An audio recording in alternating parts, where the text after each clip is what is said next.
அஸ்ஸலாமு அலைக்கும் வரஹ்மத்துல்லாஹி வபரகாத்துஹு. தினமும் ஒரு ஹதீஸ்.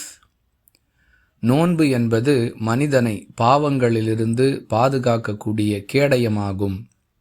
எனவே ஒரு நோன்பாளி கெட்ட வார்த்தைகளை பேச வேண்டாம், கெட்ட செயல்களில் ஈடுபட வேண்டாம்.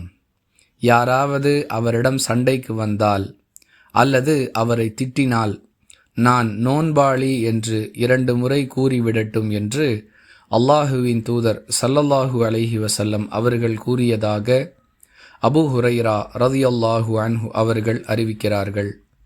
நூல் புகாரி, ஹதீஸ் எண் 1894. அன்பிற்குரிய அல்லாஹுவின் நல்லடியார்களே, நோன்பு என்ற ஒரு வணக்கத்தின் மூலமாக அல்லாஹ் மனிதனை பக்குவப்படுத்துகிறான்.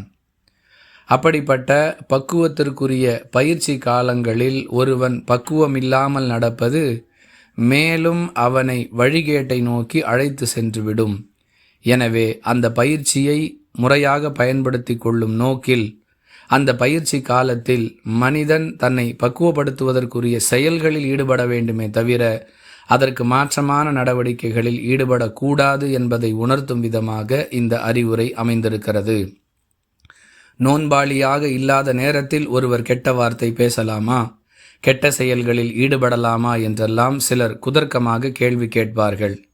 அன்பானவர்களே, இந்த காலகட்டத்தில் எடுக்கக்கூடிய பயிற்சி மற்ற காலங்களில் அவரை நடைமுறைப்படுத்தக்கூடிய வழிகாட்டுதலாக அமையும் என்பது இதன் பொருளே தவிர மற்ற காலங்களில் பேசலாம் என்று ஒருவர் தவறாக விளங்கினால், மற்ற காலங்களில் கெட்ட செயல்களில் ஈடுபடலாம் என்று ஒருவர் தவறாக விளங்கினால் அவருடைய நேர்வழிக்காக நாம் அல்லாஹ்விடம் பிரார்த்தனை செய்வதை தவிர வேறு வழி இல்லை.